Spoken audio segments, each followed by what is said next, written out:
Indianapolis Indians last year, we went undefeated. Well, for the first time since 1902, we did not have an Indianapolis Indians season. The entire minor league season was canceled, and it was very, very difficult for all of us. We're very hopeful. We are going to play ball. AA and A ball will have their seasons pushed back. We can't be certain yet about opening day this year, although if the major leagues start on time, there's a very good possibility that we will start on time as well. Major League Baseball last year had those camps where they had players and they realized, in terms of development, you need to be playing games. The Pirates camp was at Altoona. So we're delighted with the season that Ke'Bryan Hayes had with the Pittsburgh Pirates. Ke'Bryan, the son of former big leaguer Charlie Hayes. I know many of you will know that name. He played third base in the big leagues for 14 years, primarily with the Phillies. Ke'Bryan's a great fielder. He won Gold Glove awards twice in the minor leagues as a third baseman, and that's very difficult to win in the minor leagues because there's only one winner. But he won it a couple of times. He's that good a fielder. And then he was at the camp, and then they called him up, and he swung the bat beautifully. I mean, he was outstanding for the Pirates. He's still listed as the #1 prospect, but you can be sure he'll be with Pittsburgh this year. A number of Pirates have gone on, former Indianapolis Indians have gone on to play for Pittsburgh over the years, and it's been very nice to see that. So we're enthused about that. Mitch Keller, who pitched for us and was the pitcher of the year in 2019, made some starts with the Pirates last year. He may be up there. So we'll have to wait and see as to who we get and what will happen during the turnover. Now, you guys, I think most of you are aware the Pirates have made several trades in the last month. And what they've done is, in trading Josh Bell and the other trades as well, in trading Jameson Taillon to the Yankees last Sunday, and the other deal made in addition to that too. So they have strengthened the farm system dramatically, which will pay dividends for the Indianapolis Indians. So we'll have to wait and see. They did not have a good record last year. They realize the Pirates realize they're a few years away, and they're just completely retooling the entire system. So trading away all these players, and Josh Bell, I mentioned Jameson Taillon, and there's another I'm not thinking of. I'll think of in a minute or two. But there's a third trade they made where they got several players back, and so we'll wait and see. So they've gotten more than 10 players to replenish in the farm system, and they're completely turning the whole thing around right now. So they realized they weren't contenders with what they had. They realized they were a ways away. And so now it's time to turn everything around, and that's their feeling. The Cubs did the same thing. The Astros did the same thing. They had 2 or 3 really rough years at the major league level, and then they turned their teams around. So we'll see if the Pirates are able to do something similar as well. That's their goal. They know they're going to suffer short term, but they're replenishing the farm system, and they've gotten some good players in the guys that they've traded. Now, generally, we have a schedule out at this particular time, and we don't this year, not because of the pandemic, but because of Major League and minor league baseball involved in a new agreement in which Major League Baseball is taking over minor league baseball. And we were issued a professional development license, as are the other 119 minor league teams. And that will have to be signed by February the 10th. And I would think within a week or 10 days after that, we would have a schedule. So that's why we do not have a schedule. But, and we'll see, there's the possibility that if we had to start late, we can play later into September. Traditionally, our season ends Labor Day, but we can go on 3 or 4 more weeks if our season is in fact delayed. It appeared as if Major League Baseball wanted to delay the start of spring training, but the Players Association does not. Those are the reports we're hearing. So we'll see what happens, because spring training would be beginning in about 2 weeks for Major League Baseball. So we'll see what happens there with regard to the start of spring training and the start of the season. But we're enthused. We're going to have baseball at Victory Field this year. And one of the really neat things that we'll have will be on July 11th, we will celebrate the 25th anniversary of Victory Field. And that will be a great, great moment. And it feels like it was just yesterday, July 11th, 1996, we opened the ballpark. The Indianapolis Indians hosted the Oklahoma City 89ers. Rick Helling, who went on to pitch in the major leagues a number of years, was the winning pitcher for Oklahoma City. So we lost that game the day that Victory Field opened. 5 years later, we had the AAA All-Star Game, a sold-out crowd. Baseball Commissioner Bud Selig was in attendance. On July 11th, 2001, we had that, and that was really neat.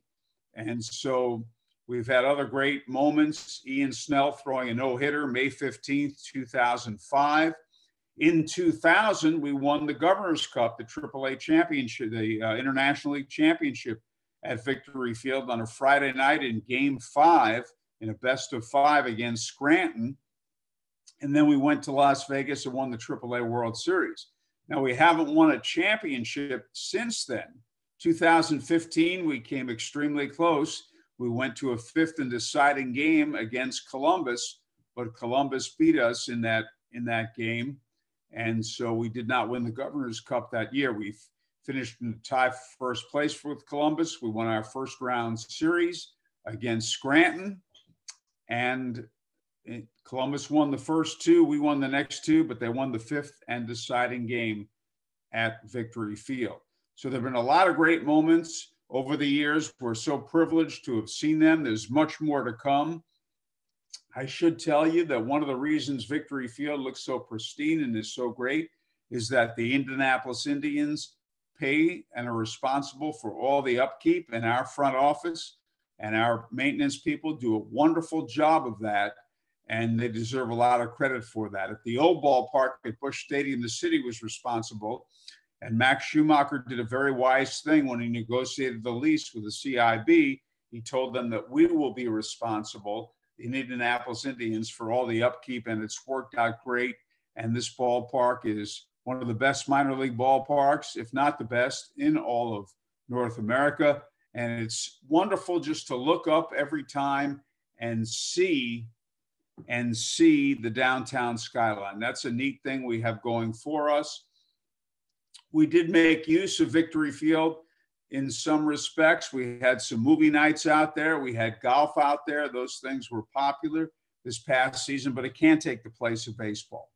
So we're enthused. We're excited. I'll get to your questions in just a couple of minutes, but we're enthused. We're excited about baseball in 2021.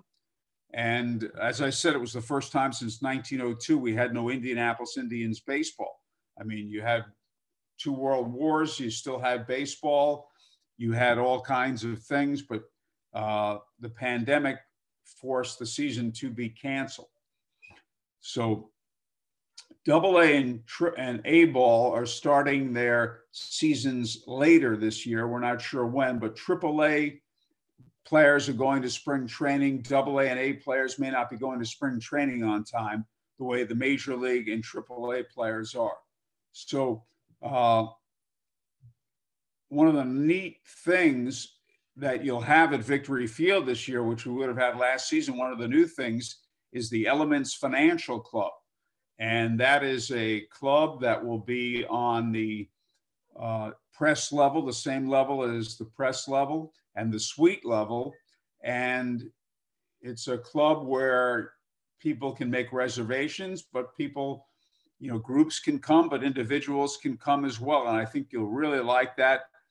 Right behind home plate, absolutely terrific. I've taken a look at it, and so we're really enthused about that. The Elements Financial Club at Victory Field.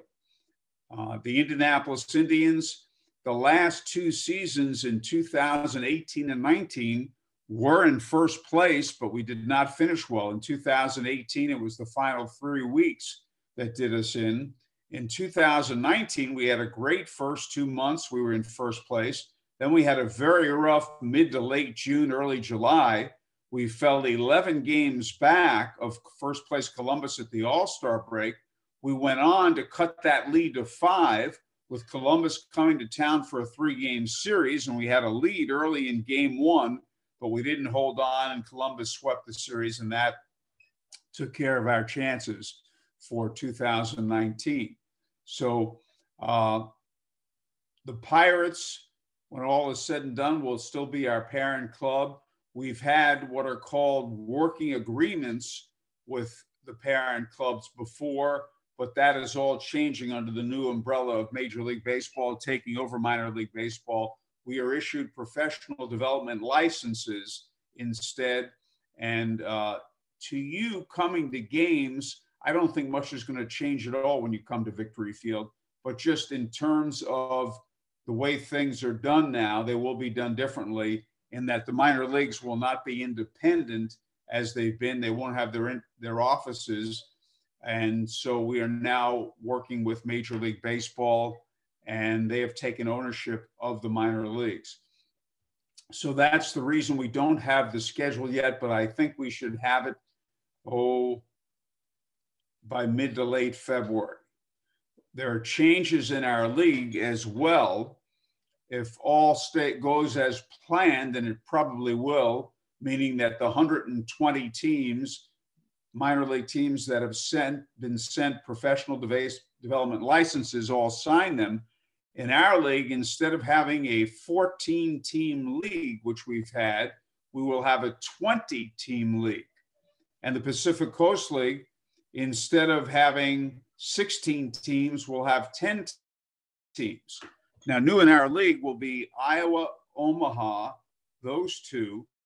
They've been in the Pacific Coast League. Now, if you go back a while, the Iowa Cubs and the Omaha Royals, and they're now called the Golden Spikes, they were opponents of the Indianapolis Indians through 1997, when all of us were in the American Association. But our league, the American Association, disbanded after the 1997 season. Indianapolis, Buffalo, and Louisville joined the International League, and the other 5 teams, Iowa and Omaha among them, joined the Pacific Coast League. So you have Iowa and Omaha as new teams. They will be in our division, as will the St. Paul Saints, team operated by Mike Veck, Bill Veck's son. And the St. Paul Saints have been an independent league. They've been independent baseball, but they now will have a AAA team, and they'll be the Minnesota Twins AAA team.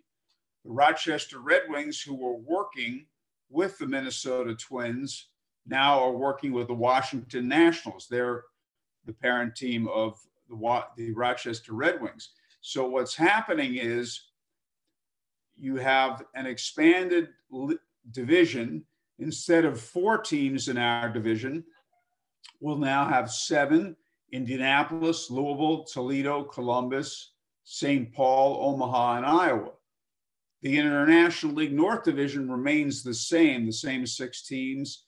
You have Buffalo, you have Rochester, Syracuse, Scranton, Lehigh Valley, and Pawtucket has moved its franchise. They are now moved to Worcester, Massachusetts from Pawtucket, Rhode Island. Now the South Division, which had Gwinnett, which is suburban Atlanta, Norfolk, Durham, and Charlotte, adds 3 teams: Memphis, Nashville, who were both in the Pacific Coast League, as hard as that is to imagine, but Memphis and Nashville were in the Pacific Coast League, and Jacksonville, which had been a AA team, is now a AAA team in the International League. So the IL South has 7 teams. The IL West Division, which is ours, has 7 teams, and the IL North remains with 6 teams. any questions on that, I'll be happy to answer that as well. So changes have been made, and we'll see what they do with the scheduling too. There'll be probably less travel, longer series this year when the schedule comes out. So we're looking for a great year of Indianapolis Indians baseball. And we've had so many of them and so many great throws over the year. And hopefully this should be another great year. You can't guarantee win, but you can guarantee a good time at the ballpark. In the old days, some minor league teams, when the minor leagues were struggling, would have guaranteed win nights, where if the home team didn't win, they would give a free ticket to anybody in attendance to another game. And Max Schumacher at the time told me, and I think rightly so, that those are not a good thing to do, because you're saying to somebody it's not worth going, or if you didn't win, you didn't have a good time, and that's not true. You want the team to win. We want the Indians to win, but it's the experience, the victory field experience, the experience of going to the ballpark that is paramount. And that means everything, I think, to most fans on a daily basis. So let's open it up to any questions that anybody might have.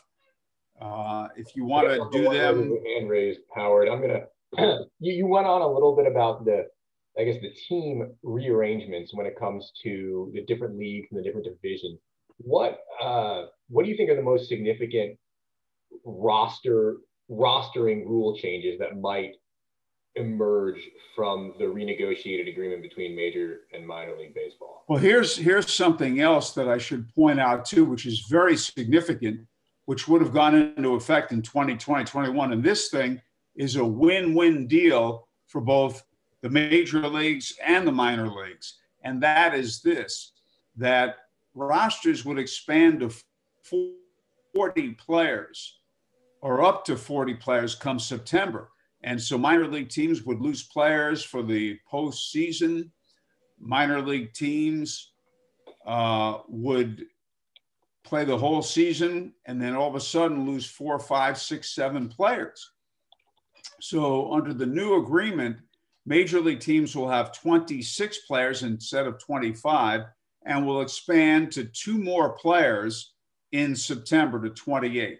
So that's a great deal for the major leagues, because you had a lot of extra guys around. There were too many around in clubhouses, and it's a great deal for the minor leagues too, because you won't lose all those players. You're just going to lose 2 players come September 1st. And so what happened with that was, the spirit of the rule was you reward a guy gets called up. I should have shut my cell phone off, and I'm sorry I didn't think anybody would be calling me. You hardly get any calls anymore. But what happens is, with the spirit of the rule was, hey, if a guy's having a good year and he gets rewarded, we'll call him up to the big leagues, and that'll be great. But then what happened was, in the last 10 years, teams changed their approach. Wait a minute. We can call up this guy and have him pinch run in the 6th inning. We can call up this guy, he'll pinch hit in the 7th inning, and this guy will pinch run in the 8th inning. So they were calling up players left and right. And so here in September, with the pennant races at stake, you had different rosters than you had all season, and you had these specialists. And that started with Billy Hamilton, by the way. Remember when the Reds called him up a number of years ago just to pinch run the first time? So anyhow, things got changed, and so that's important. Another thing I might comment on is the pitch clock. The pitch clock has been in the minor leagues since 2015. The first year of the pitch clock in the International League, the average times of game went from 2 hours and 56 minutes to 2 hours and 41 minutes. It was wonderful.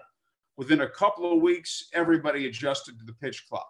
But what's happened the last few years, and not last year, obviously, but in 18 and 19, so many players are striking out at the major and the minor league level that the times of games are getting longer. And I think that's a problem that really needs to be addressed. That's just my own opinion, in the major leagues and the minor leagues. And there was nothing like a ground ball to shortstop on the first pitch to make everybody feel good. Well, now you have ball one, strike one, ball two, strike two. You need action, and we need balls put in play more. So I hope the major leagues adopt a pitch clock. It will help, but still does not get at the problem of all the strikeouts in the game. So in terms of Trenton of any major changes, I don't see that. We have the one I talked about, and the pitch clock's been in effect for a while. So as I mentioned earlier, you're not going to notice a difference in the product when you come to Victory Field or you go to a different minor league ballpark. So it's not, even though Major League Baseball is taking over the minor leagues, it's still not going to affect what you see on the field. Got it. So it's kind of the two, I guess the two possible call-ups in September are kind of that. They're not possible. That they will definitely happen. Got it. Rosters, there'll be two call-ups. They'll be expanded to 28. Got it. So you will lose two players, but that's the same fellow trying to reach me on my house phone. You will lose two players. Each team will lose two players, and that's it. And one more ring, and that'll be done. I can't stop that one. There's nothing I can do about that. No problem at all. Okay. So you lose two players, and yes, that will be it. Got it. Does anyone have any more questions for Howard? Just on minor league baseball, on the Indianapolis upcoming season generally? Yeah, Jim, I see your hand up. Yeah. Hi, Howard, and thanks for coming. How are the financial arrangements going to change given this new agreement? Is it going to be a little bit more favorable for the minor league teams, or again, not so much? We don't know how that's going to turn out because they'll be negotiating some deals with sponsors that we'll be a part of. Major League Baseball will be negotiating some of those. And so, we're not sure how those are going to turn out. We can't be sure of that. Okay, yet another thing to be unsure about. Thanks. And really quick, Reed, I think you had a question also. Here, actually, here. Let me hold on. I can't hear you right now. Are you able to unmute yourself? Let me hold on. Let me find your name. Oh, you got it. You're good. Okay. Right. Is there any decision been made as to how many fans will be allowed into games in light of the pandemic? Any formal decision made on that? No, but fans will be allowed. And I think that depends on how things are going a couple of months from now, obviously. Mm-hmm. But it's very important for us to have fans there. See, Major League Baseball could have a season last year because even though fans were not allowed, they were still getting huge TV revenue. And the same with the NFL and the NBA. But it's different in the minor leagues. While we're going to have games on television, 35 of our games will be on My Indy TV, WNDY Channel 23, 35 of our home games. It's still different because we don't get huge TV revenue. So for us, we have to have fans, and we will, we'll just wait and see about that. How many we're able to have. How about the universal DH? Is that going to be throughout the season? Well, that has not been agreed upon yet in the major leagues. If it is agreed upon on the major leagues, my guess is it would be in the minor leagues, but I can't be sure of that either. So we'll just have to wait and see. Major League Baseball offered the universal DH and expand playoffs to the Players Association, and they turned that down right now. They're still in negotiations about that. Very good. Well, thank you so much for kicking off our SABR Day presentations, Howard. Again, you're a wonderful friend to the Oscar Charleston chapter, and it's always wonderful to catch up with you. I guess our next presentation is Miss Kimberly Parkhurst. She will be covering, and I did a poor job initially of kind of introducing everyone's presentations. Now I'm actually going to give at least an introduction to Kimberly, more so on her topic on baseball's modern origins, spanning from 1845 up into 1905. And Kimberly, just out of curiosity, yeah, if you want to just unmute yourself for a second, are you involved with the 19th century research committee for SABR also, or has this been more of an kind of independent effort on yourself? This was more of an independent project, a thesis for college for graduating. Wonderful. Well, that's well, I'm excited to hear it. So if you have co-hosting capabilities, so if you want to present or show whatever you would like to show, please do so, and we'll kick this off. Okay. Share screen. Hold on, give me a moment. I have a PowerPoint, but my computer's being a little slow.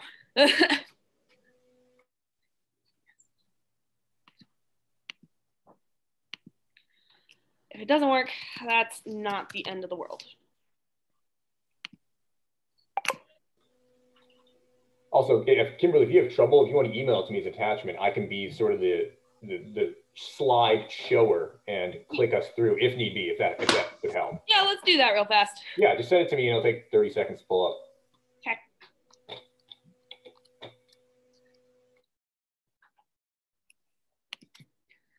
Okay. Attaching. Apologies. I had it ready to go. Okay. I remember where I put things. All right.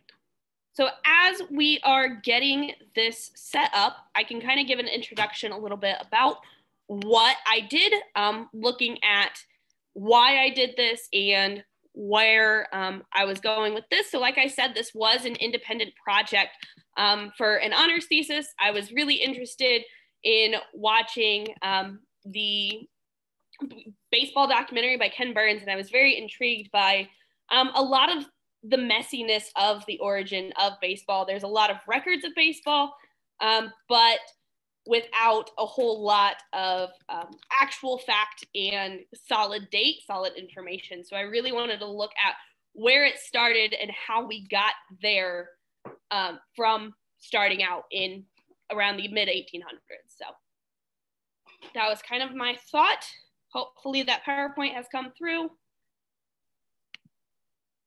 And again, if not, I can just talk. It's totally fine. It won't make a difference.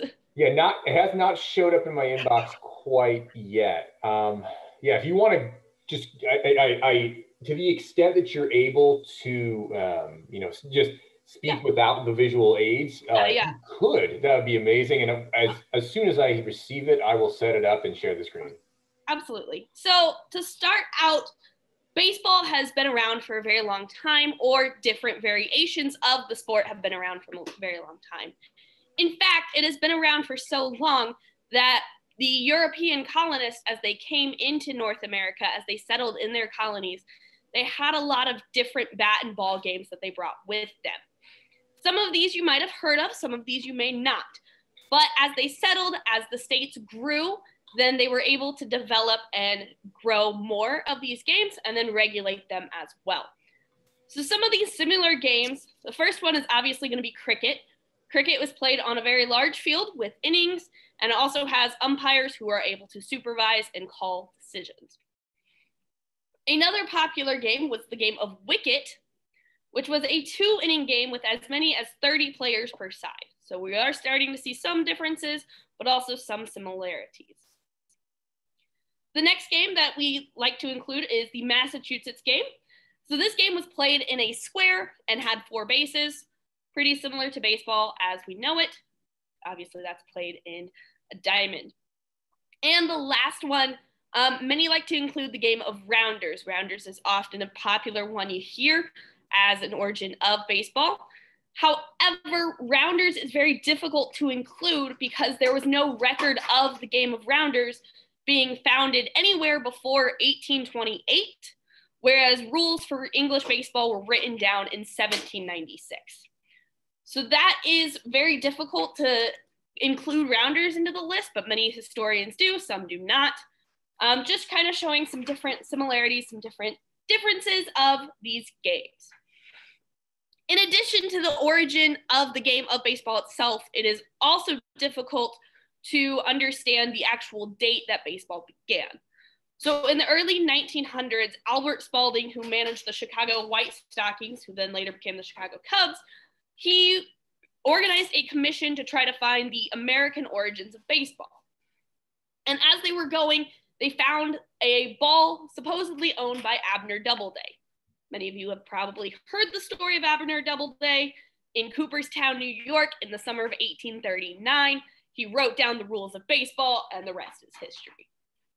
That's a real great story, but it's not true. In that summer, Abner Doubleday was nowhere near Cooperstown. He was actually a student at West Point, 150 miles away. So it is very unlikely that he was in Cooperstown in 1839 to write down baseball. In addition, also the man who owned the supposed ball belonging to Abner Doubleday, his name was Abner Graves, and he was well known around his village, around his town, for telling tall tales. So yet the commission believed his story anyway, and that is the believed origin of baseball. However, the origin that I use is the idea of Alexander Cartwright. Kimberly, I'm going to interrupt you really fast. Am I on the correct, is this the correct slide? We're going with this one right now? Go back one more. Got it. Go back, yep. Cool. Perfect. Yeah, so the other option, actually, in fact, the only mention of Doubleday in baseball is in 1871, when Doubleday was a colonel in Texas and wanted to establish baseball implements for his troops. He wanted to buy some for his troops. So that's really the only connection with Doubleday in baseball. I chose to go with Alexander Cartwright, and he was a professional businessman, and many of his other colleagues, they got together in the growing city of Manhattan, starting in 1842 to play a game, get some exercise after work. However, Manhattan continued to industrialize and continued to grow, so they moved across the river to Hoboken, New Jersey, and on September 23rd, 1845 was the date of when the rules were written down. So for that was when I chose my start for this project. So that's kind of the beginnings of baseball, and we can go to the next slide. There we go. So starting out, like I said, baseball was a gentleman's game. It was a way for professional men to get exercise after getting off of work. They're sitting in an office all day. It's a very sedentary lifestyle. They want to get some more exercise, some more work. And it was called the New York game because it was founded in New York area.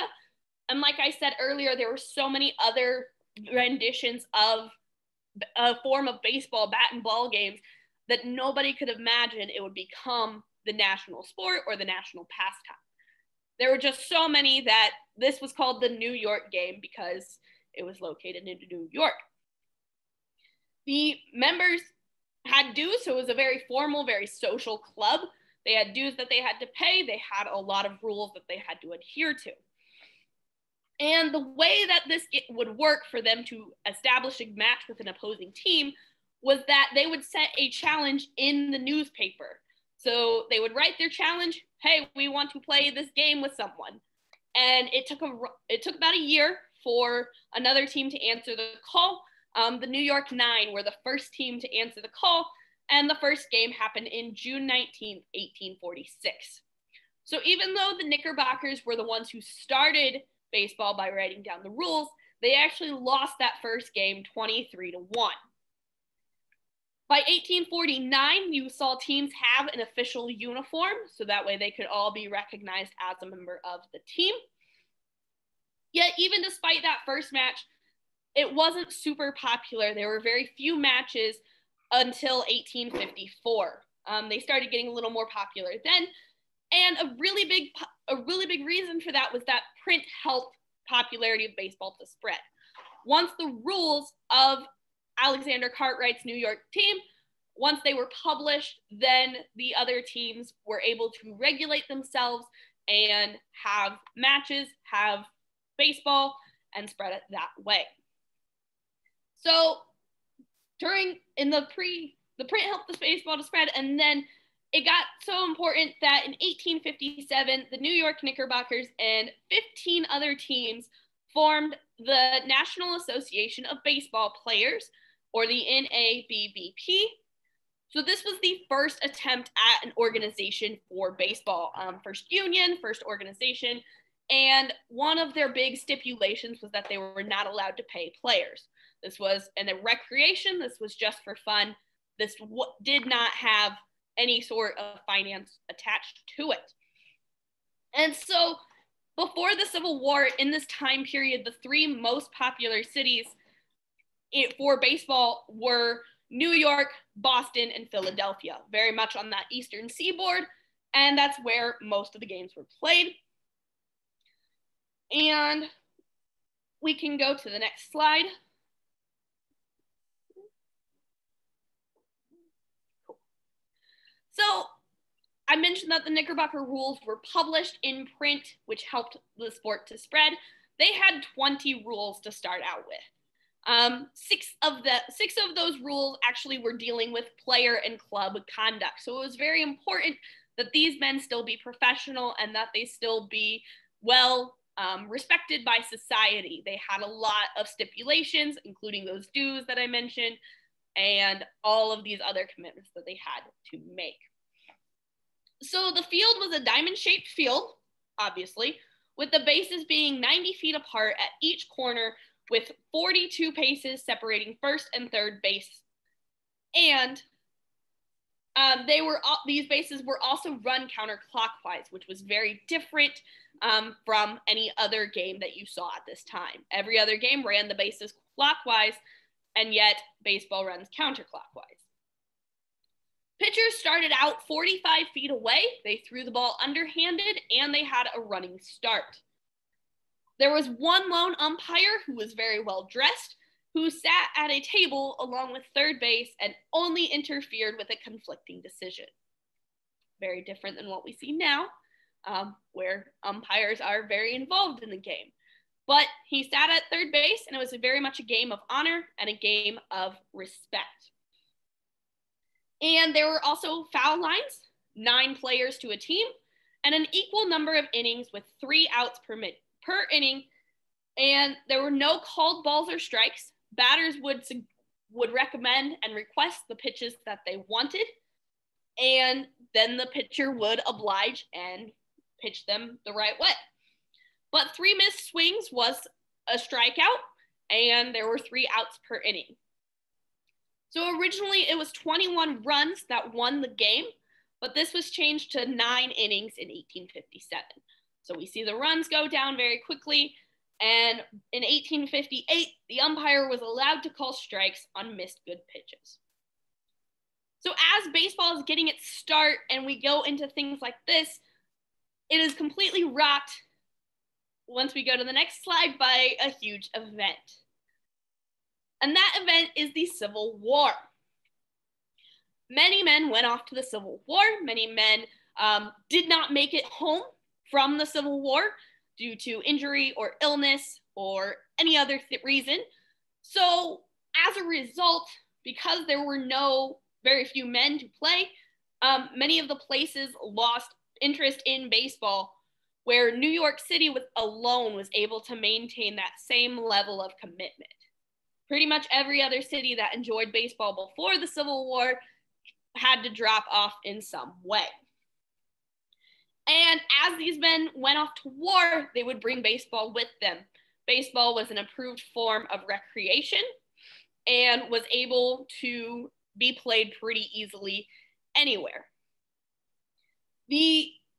All soldiers played. Many of these Eastern soldiers introduced it to the Midwest, or even to Confederates in cases of prisons. It even got so far that enslaved children on plantations were actually seen playing baseball as well. So by the end of the war, baseball was most prominent in cities like Washington, D.C. and Cincinnati. So we've kind of moved away from that Eastern seaboard, and baseball also became more popular to Americans as opposed to something like cricket. And this was because baseball did not require an even field. Cricket requires a very nicely manicured field, and baseball also took less time. And it was a very American sport to play baseball. Cricket has always been a British sport. Next slide, please. Oh, that one. Thank you. So again, that baseball became more popular.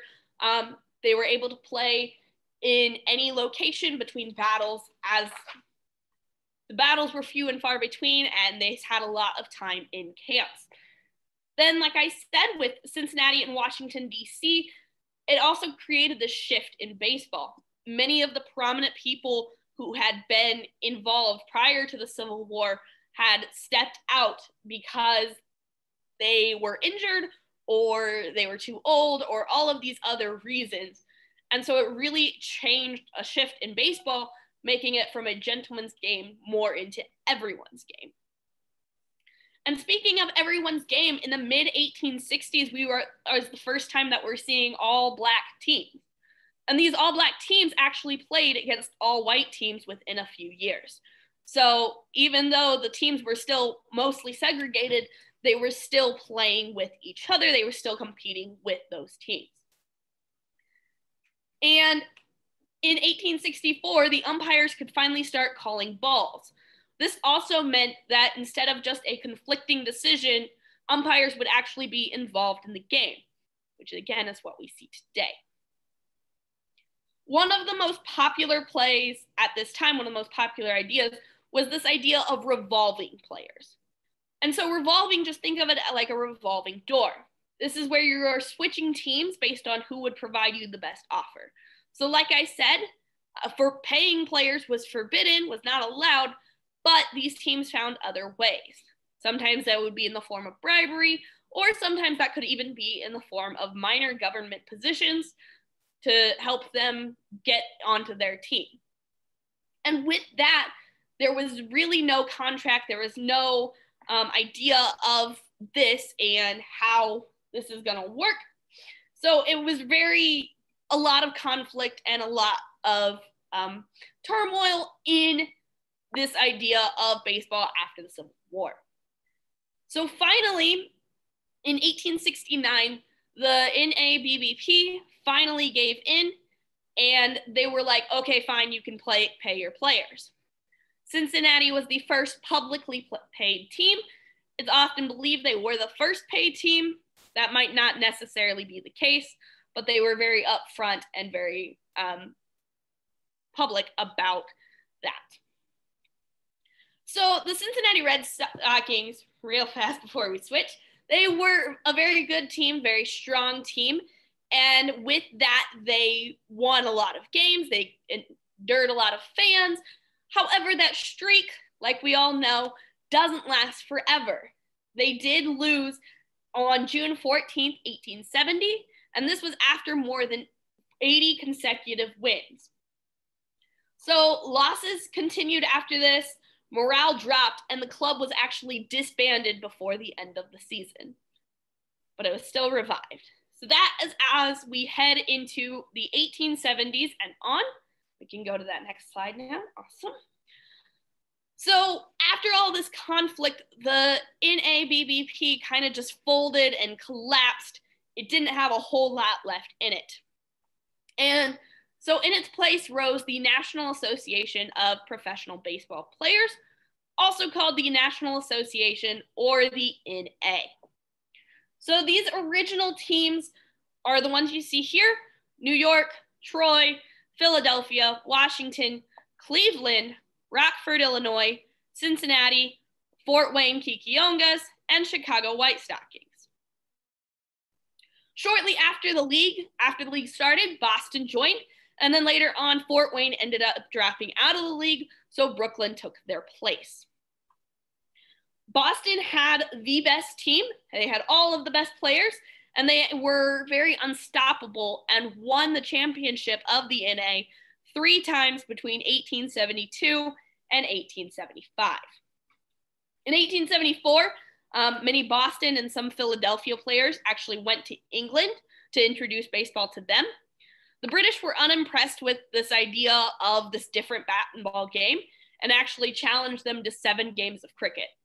The Americans actually won all 7 games. So they were very much excited about sharing baseball.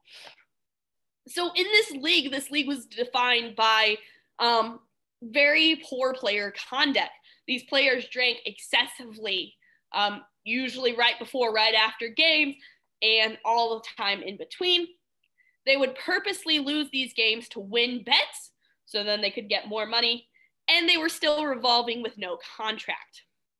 And as a result, this led the NA to only last for 5 years, from 1871 to 1875. And in that time, they saw 25 different teams. So just really a lot of turmoil, a lot of chaos happening. However, that is all going to change in 1876. We go to the next slide. So Chicago businessman, in February 2nd, 1876, Chicago businessman William Holbert crashed a meeting of the NA and decided that he wanted to propose baseball be run like a business and have the owners in charge rather than the players. They ended up agreeing with him, and this formed the National League of Professional Baseball Clubs, or the NL, the National League, still in existence today. So he regulated the games, regulated the contracts, making sure that players managed and respected their contracts. He said no drinking. He outlawed drinking again, and they said no baseball on Sundays. This was done for a very specific reason. Because baseball games had gotten rowdy and out of focus and kind of crazy, he wanted to regulate it back to an upper and middle class game, making again more of a gentleman's game. And so the 8 original teams were Philadelphia, Brooklyn, Hartford, Connecticut, Boston, Louisville, Cincinnati, Chicago, and St. Louis. So then you see some other leagues as well coming up in this time. We see the American Association formed in 1882, and they could also sell alcohol. Their team became known as the Beer and Whiskey League. We also saw the Union Association. They only lasted for 1 year in 1884. So the first interleague championship between the NL and the AA were played in 1882, called the World Series. That's where we get the name. And then after that, each team played 10 games against every other team, and the winner of the most games won the championship pennant. So when the NL would play each other and would win based on how they won. We see a lot of changes to the field. The batter's box in 1874, a box score in 1876. By 1877, the rubber core had to weigh no more than an ounce, and a ball had to stay in fair territory to count as a hit.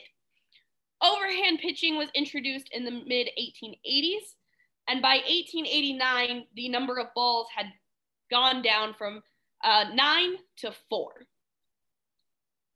So then we transition to the gay 90s, one of the last few leagues. In 1890 or 1889, we find the Players League. They only lasted for a year, and then they were dissolved. And at the end of that year, all of the league's players who had come out from the AA or the NL were reabsorbed, except for one Pittsburgh player who was originally from Philadelphia. And this is actually where the Pittsburgh Pirates got their name from, because he was a pirate and stole a player. So in 1891, both the NL and the AA met in Indianapolis and consolidated into just the NL to make it easier and to make them less struggle. The AA was very much struggling, and the NL was completely dominating.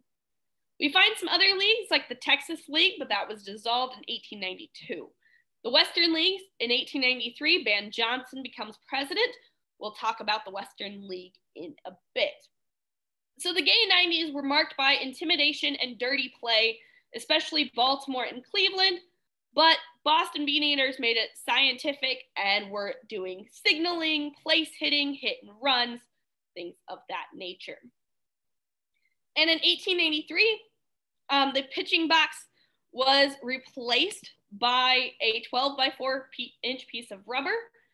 And we finally see the 60 foot 6 inches mark distance from home plate to the pitcher's mound. And in 1892, we saw the NL Intra-League Championship, and this happened many times, but it was discarded by the end of the decade. So trying to get this championship as we have all of these competing leagues. And into the 1900s, we switched, there we go, oh, go back. So this was the start of the American League. So Ban Johnson, who was the president of the Western League, wanted to challenge the National League, and he changed the name to the American League in 1899.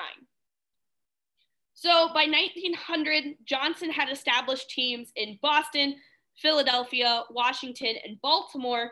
This was, again, to directly challenge the NL, their monopoly on baseball. The NL was the most powerful league, the most well-known. They were not obviously the only ones, but they were the most prominent. Ban Johnson also promised clean baseball and cheaper tickets to try to help get more people come in. And it definitely worked. And over 100 players joined, and the official start date for the AL is listed in 1901. So you can see the AL original 8 there, and then also the NL teams on the other side of the screen. Just kind of seeing, you can already see there's some city conflicts, and this created a lot of animosity until we got to the City Series, first played by Philadelphia. Both teams from Philadelphia coming in. So finally in 1903, after all of this animosity, the National League called for peace. They were losing business. The AL was making headway. And so they put the AL on equal footing and called for this mutual respect. They had a National Baseball Commission that was established with the presidents of both leagues and a third person who was supposed to be impartial. This wasn't always the case, and this didn't always work in their favor, in either favor. They also agreed to play a postseason series with the champions of each league, creating a best-of-9 World Series, reviving up that term. So then in the first World Series, we come to Pittsburgh and Boston Americans. So they meet in October, and first 3 games are played in Boston. Pittsburgh takes the first one. Boston takes the next 2. Pittsburgh takes the next 2 over in Pittsburgh. And then Boston ends up taking the next 4, and Boston wins the World Series.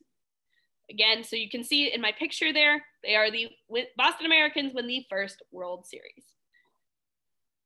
So I wanted to originally stop my research there. However, as I was looking, as I was noting, I realized there was no World Series in 1904.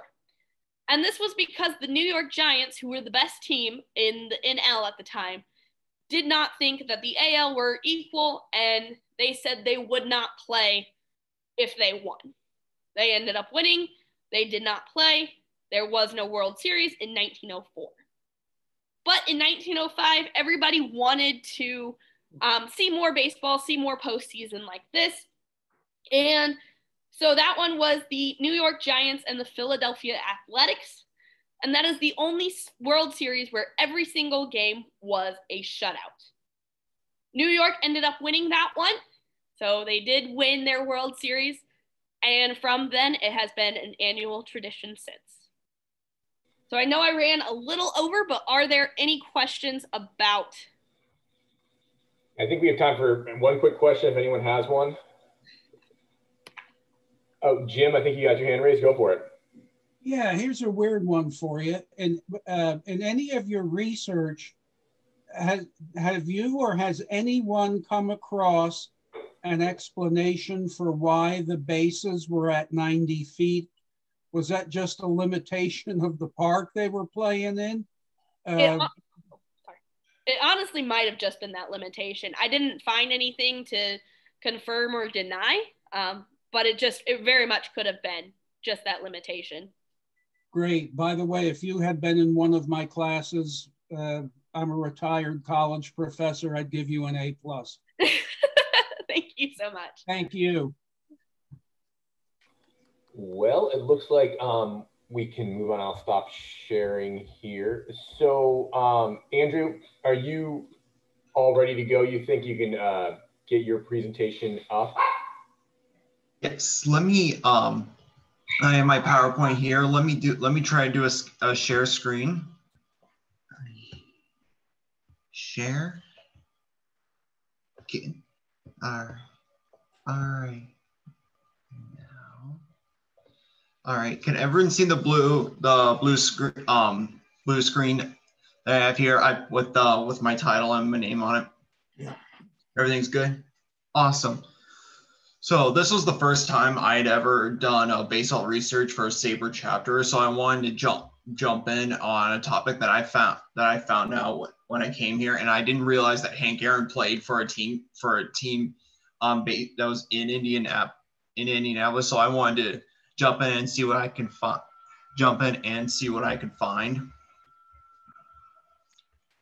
Right.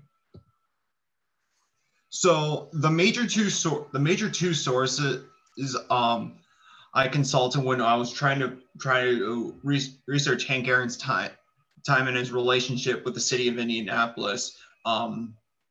These were my two sources, and I had to hammer the Hank Aaron story was a really good source since it was Hank Aaron's autobiography. So right away I could get a firsthand account of what he experienced and also like what he went through, not only growing up in Mobile but also his time with the team. And Barnstorming to Heaven, Sid Pollock and his Great Black Teams. This was a good secondary source written by Sid Pollock's son Alan Pollock. So it was a good secondary source, but it also featured quotes from the manager Buster Haywood, who was with the Indianapolis Clowns. So I could see things from the side of the Indianapolis Clowns, especially during the 1952 season. I also want to take this time and give credit to the staff at the Stuart A. Rose Library at Emory University in Atlanta. The Cecil collection that is based in there contained a lot of Henry Aaron's scouting reports, and as well as different letters and different personal letters between Sid Pollock and John Mullen, who was working for the Braves at the time, and their communication to try to get Hank Aaron signed. So I wanted to give credit to them as well. All right. So when Hank Aaron retired after the 1976 season, he was the all-time leader in home runs batted in, and total bases in Major League Baseball.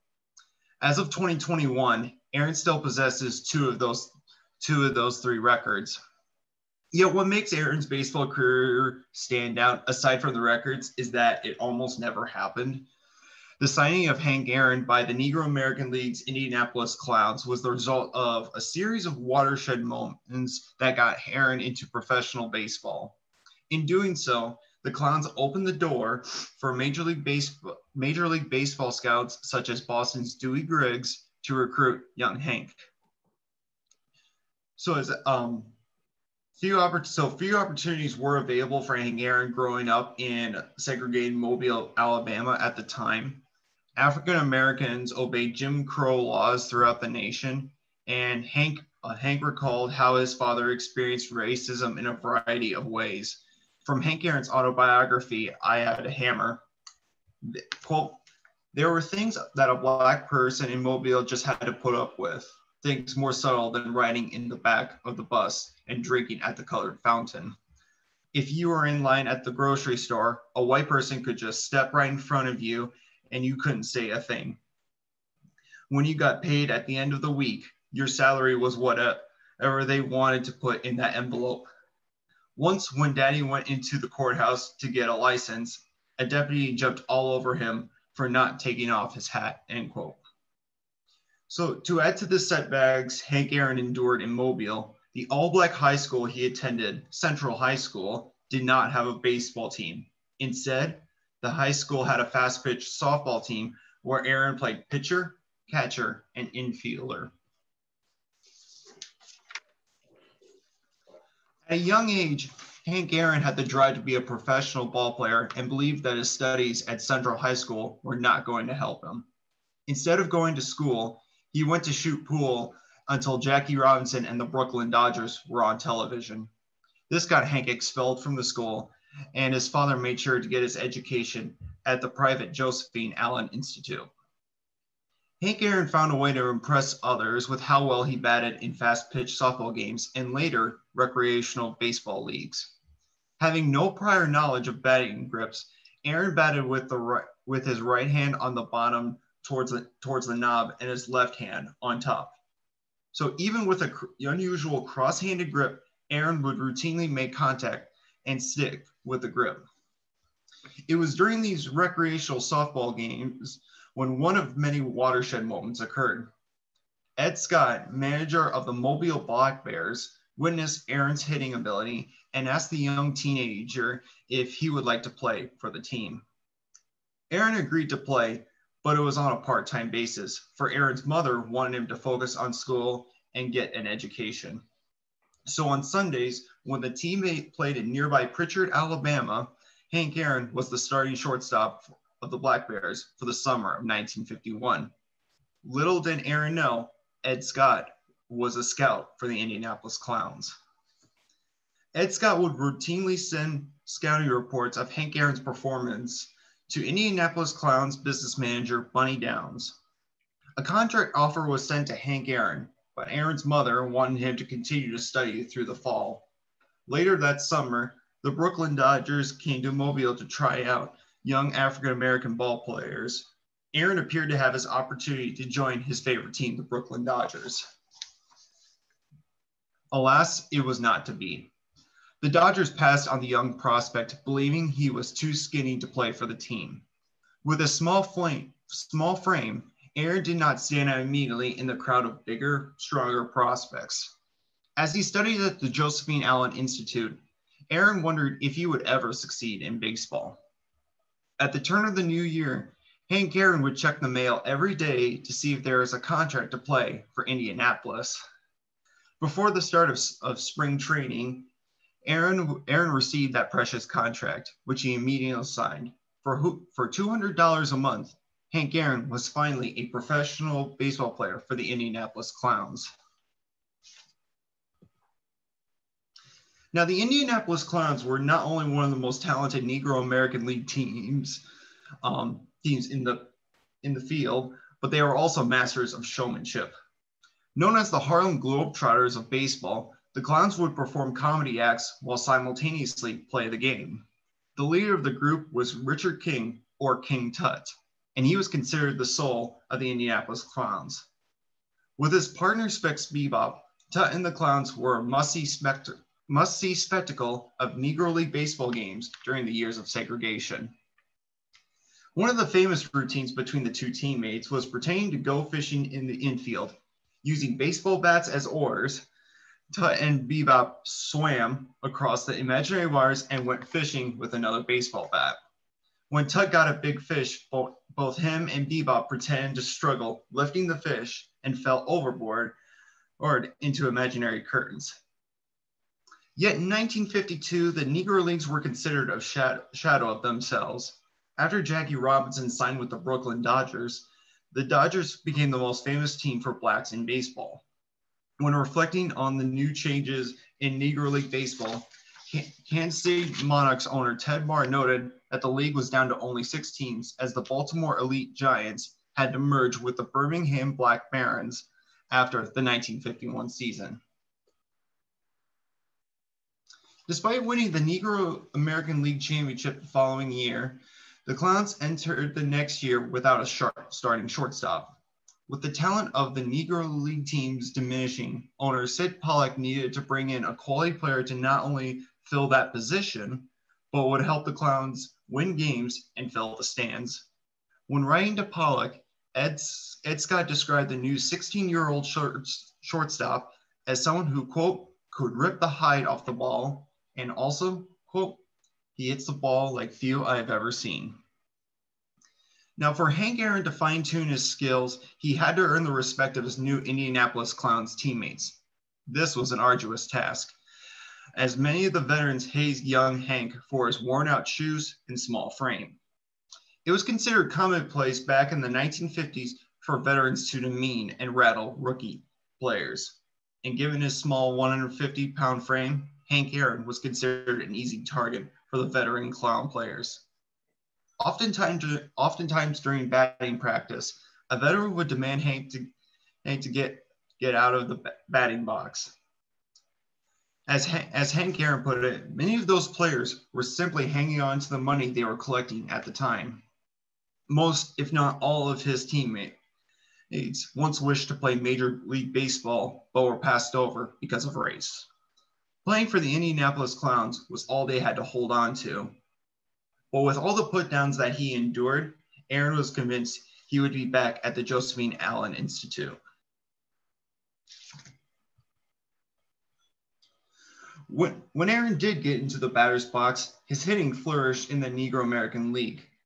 An injury to one of the infielders allowed manager Buster Haywood to bring Hank Aaron onto the field. This was another of the many watershed moments that allowed the baseball world to witness the hitting talent Aaron possessed. Even with his cross-handed grip, Aaron was leading the league in batting average. It was not until Sid Pollock himself helped Aaron fix his grip. When recounting Hank Aaron, manager Buster Haywood said, quote, "First time Sid saw Henry doubled off the wall and Sid had me tell him, 'Henry, you're looking good, but when you're right-handed, you grip the bat with your left hand on the bottom.' He was leading the Clowns in hitting batting cross-handed, and I hadn't even noticed until Sid saw it." As the season progressed, Aaron's hitting caught the attention of the Boston Braves. Sid Pollock and Boston Braves farm director John Mullen were frequent baseball partners when it came to signing players. According to Hank Aaron, selling players for different leagues of organized baseball allowed teams such as the Indianapolis Clowns to generate a profit. Now, ironically, Hank Aaron actually never stepped foot in the state of Indiana during his time with the Indianapolis Clowns. In Aaron's biography, he questioned why the team was called the Indianapolis Clowns despite not having traveled to the state of Indiana. Yet in the June 7th, 1952 edition of the Indianapolis Recorder, the Clowns were scheduled to play the Chicago American Giants at Victory Field in Indianapolis. From the Recorder, quote, "Indianapolis fans will be interested in the Clowns shortstop Hank Aaron, who has been signed by the Boston Braves and is due to report right after Tuesday night's contest. Aaron, who reminds the sports writers of Ted Williams, the Red Sox ace now in the Air Corps, is now at tops of the Negro American League with a batting average of .483.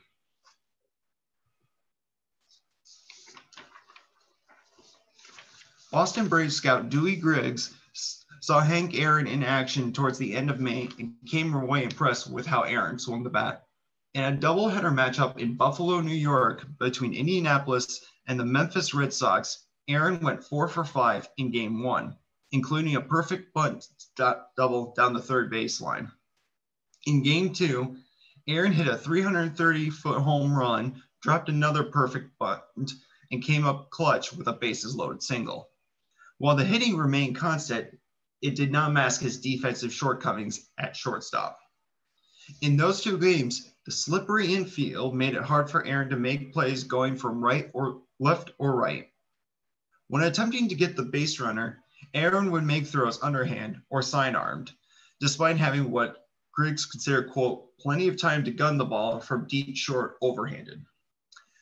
Even though he brought up his unorthodox throwing motion to Sid Pollock, Griggs didn't know that Aaron made quality overhand throws at first and fielded a double play ball with ease. While noting that he wanted to see more of Aaron's defense in a June game with Kansas City, Griggs spoke highly of Aaron's bat. In a bit of baseball foreshadowing, Griggs remarked towards the end of his letter to John Mullen, pictured here, quote, "This kid could be the answer."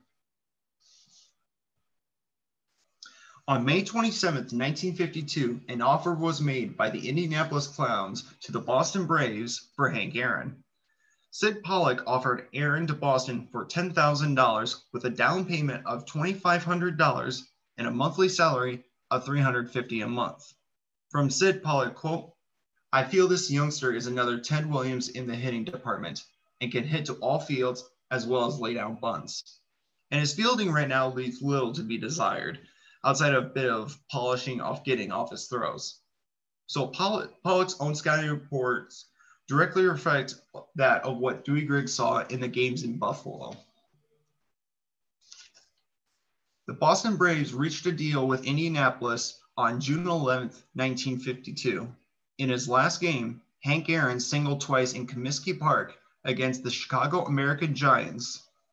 With all of the hard work he put forth, Hank Aaron now had a contract with a Major League Baseball organization. The Braves sent Aaron out to Eau Claire, Wisconsin to begin his minor league training. After Eau Claire's season ended, Hank Aaron returned to the Indianapolis Clowns just in time to play for the 1952 Negro American League's World Series.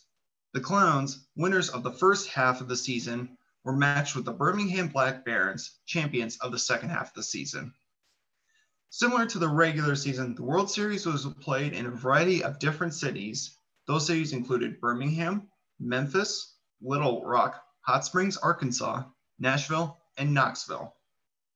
Towards the end of the trip, the World Series stopped in Mobile, where, quote, Hank Aaron Day was celebrated by an all-black organization called the Dragon Social Club. The day was celebrated at Harwick Field, where Aaron often remarked about not being able to play on that field. The stop in Mobile turned the tide of the Negro American League's World Series.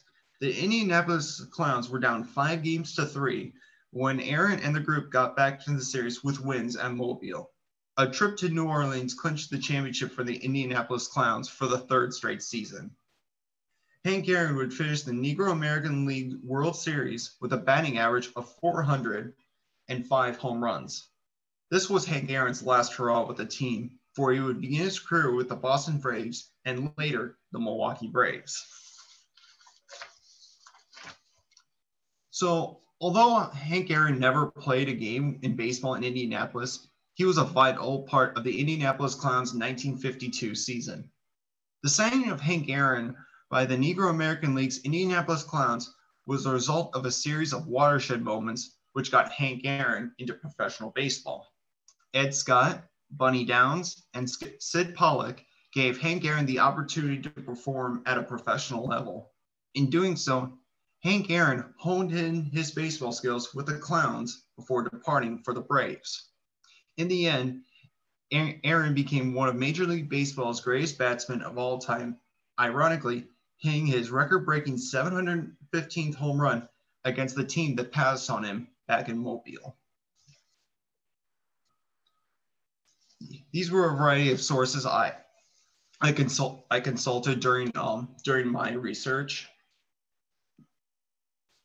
And I also have another slide here as well.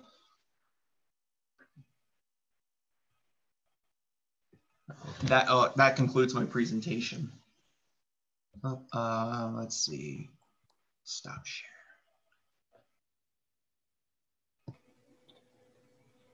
Todd, I think I see your hand raised. Go right ahead. I was just clapping. I was mainly clapping, but I was curious, Andrew. It wasn't until I was reading a couple of the articles on Hank Aaron's passing, I think it was one by Anthony Castroneves on MLB.com, that I came across the idea that Hank Aaron never actually played at Indianapolis. I mean, I'd always seen he started with the Indianapolis Clowns, and I thought that was neat. And you referenced that. They were playing in Buffalo. And if you said this, I missed it, and I apologize. Why were they still called the Indianapolis Clowns if like after 1951 they had left Indianapolis? You know, that was a very good question. That was a very good question that I kept thinking about when I was doing my research. In fact, when I was consulting Alan Pollock's book, it was something something referenced that I think Sid Pollock or Alan Pollock, for the matter, had considered moving the team to Buffalo because they had played a number of games up there as well. So I don't have like a perfect answer for that, but I do know that there were been discussions about moving that team out to Buffalo because they had played a number of games there. I guess I'll call on myself because I'm raising my hand, but I'm kind of curious, Andrew, you mentioned that a valuable resource was the Emory University library system. And this is sort of related to Todd's question. What kind of resources were available in Indianapolis about the Clowns? Just because there is this, shaky connection to the city, especially after 1951, that obviously became, the name Indianapolis eventually became irrelevant. Obviously there were ties, but then, so yeah, what kind of primary sources were you able to find, or what kind of, reporting still existed at the time as they sort of distanced themselves from the city? Yeah. One of the, when I was trying to look through like the Indiana State Library, and I was finding very few items there, and I kept thinking, I kept looking like, why am I not finding stuff? And when I was looking on a library database called Inspire, where it directed me to the Hoosier State Chronicle, where I looked up all these older newspapers, and I just looked up 1952, and I was able to find that front page. So that was my big thing. But once I read in Hank Aaron's biography that they never actually made it in Indianapolis, I was like, okay, this makes some bit of sense.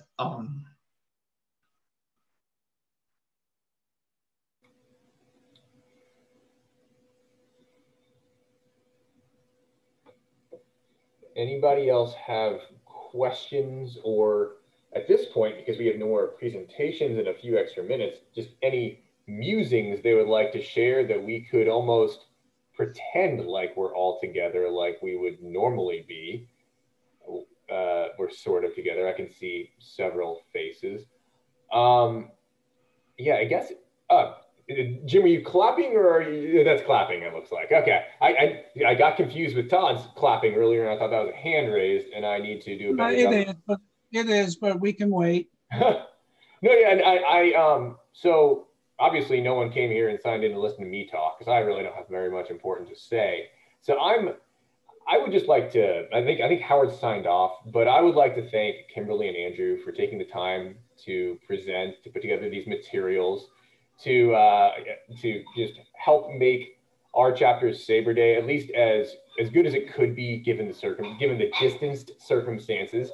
It looks like we had a great turnout. I truly hope that the next meeting, maybe it's warm enough to have outside. Maybe we can all get together and it'll be a much more intimate affair. Let's aim for that. You did an excellent job on this one. Oh, thank you, Reed. Yeah, and you actually can hear my dog Bo, who's also contributing to the commentary here. Anyway, so I was recording this. I'm still recording now. I will make a link available to anyone who wants to catch up more on this information. Anyway, you'll obviously, as I said before, I'm always overloading your inboxes, and I will continue to do so with a recap on this email, on this meeting. So once again, thank you so much. I think there are also some festivities this Saturday put on by the national chapter, so you can look into those also, because that's the big SABR Day. I'm sure they've got some great presenters. So again, thank you so much for taking the time to come out this Thursday evening, and I look forward to seeing you all very soon. Thank you.